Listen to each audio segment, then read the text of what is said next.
Balianta block भिंगारपुर panchayat जितिकाल सुआलठारी नूतन भाव में उद्घाटित है एसआरएल मेमोरियल हॉस्पिटल 24 घंटिया जोगाई दिया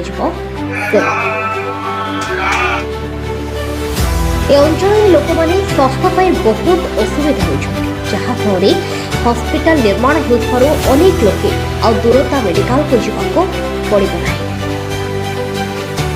जयदेव विधायक नवकृष्ण मल्लिक, पूर्वतन विधायक डॉक्टर अरविंद ढाली, बीजेपी शारदा शतपथी, साधारण संपादक राज्य राजकुमार अग्रवाल, निर्देशक घरोई मेडिकल मुख्य अतिथि माने जोग देथिले। उद्घाटन परिप्रेक्षी उपस्थित थिबा मंच सम्मुखें ज्ञानी गुणी गुरुजन भाईमान माँ मान भौणी जो हॉस्पिटल टी घरोई हॉस्पिटल टी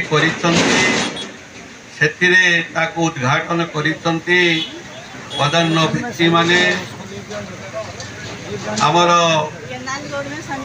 राज्य साधारण संपादक समस्त प्रिय आदरणीय शारदा प्रसाद शतपथी महोदय, सबु गण प्रतिनिधि को मोर प्रणाम। मो निर्वाचन मंडली रे जहाँ घरोई हॉस्पिटल एसआर मेमोरियल हॉस्पिटल जो आज शुभ उद्घाटन होउची से परिप्रेक्षी में मत निमंत्रण कर अशेष अशेष धन्यवाद जनाऊँगी।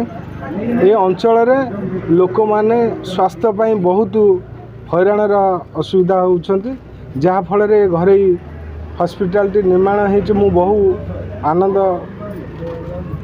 अनुभव करुँची। अंचल गरीब दुखी रखी माने इठी जो सरकारी हॉस्पिटल अच्छी इठी साधारण गोटे ट्रिटमेंट पे से रेफर करती। आपण माने जानी थे विधानसभा मु क्वेश्चन करी आमर जितक एसएसजी पीएससी अच्छी हॉस्पिटल सेठार मेडिकल डॉक्टर नियुक्ति होती किंतु डेपुटेशन समस्ते जाती कहीं ना। आगामी 26 तारीख दिन विधानसभा अच्छी मुझे निश्चित भाव अंचल स्वर उत्तोलन करी जेहेतु ये जॉइनिंग कर अंचल चाकरी करी इठी दरमा पाऊँ किंतु सेवा करने को कहीं ना। मुझे अनुभव करोटी पेसेंट को भी मेडिकल नहीं सठिक भाव में ट्रिटमेंट ना जाऊ स्वागत जन्य ये मेडिकल मु स्वागत जन्य करुँची। आम ये अंचल निश्चित भाव में एक प्रेरणादायक हम एवं एठारे जेतक सरकारी अनुदान इठी पाइब प्राइवेट गाइडलाइन अनुसार जहाँ अनुदान देवाक पड़ो मु निश्चित भाव पुनर्मात सहयोग देवी एवं अंचल आगामी दिन अंचल साधारण लोक पाखे रही जो भाव में मेडिकल असुविधा भोग न कर से तत्परता रही।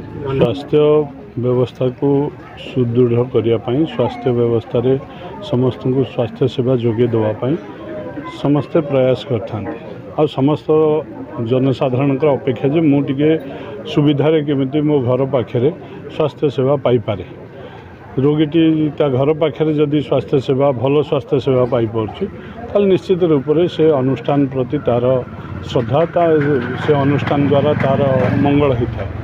तेणु जेहेतु ये पाखे अवश्य भुवनेश्वर बहुत दूर नुहे पाखापाखि अनेक बड़ बड़ हॉस्पिटल अच्छी किंतु ये अनुष्ठान जदि भल सेवा दब निश्चित रूप से लोकंर विश्वास भाजन हो पार।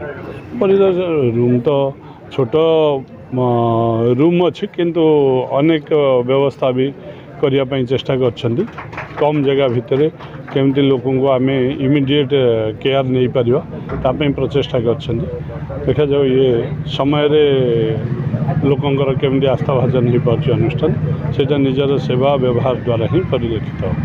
जी जो हॉस्पिटल टी उद्घाटन है को जाऊँगी बहुत भल कथा कारण शिक्षा स्वास्थ्य यह निहाती मनुष्य दरकार अच्छी जिते शिक्षा अनुष्ठान बढ़ सेते एरियार उन्नति हम जिते स्वास्थ्य केन्द्र बढ़ एरियार उन्नति हम कि क्वालिटेटिव हवा दरकार एवं मुझे देखिली बहुत सुंदर अच्छी माने एते भल अरेंजमेंट अच्छी आ भितर एवं वर्तमान आशा करुच्चे भल सेवा भी लोक मैंने पाइबे। बालियंतार Moses Nathan report M news Odisha TV. जदि आपंक आम भिडी भल लगा तेब आम चैनल को लाइक शेयर और सब्सक्राइब करने को जमा भी भूलु नहीं।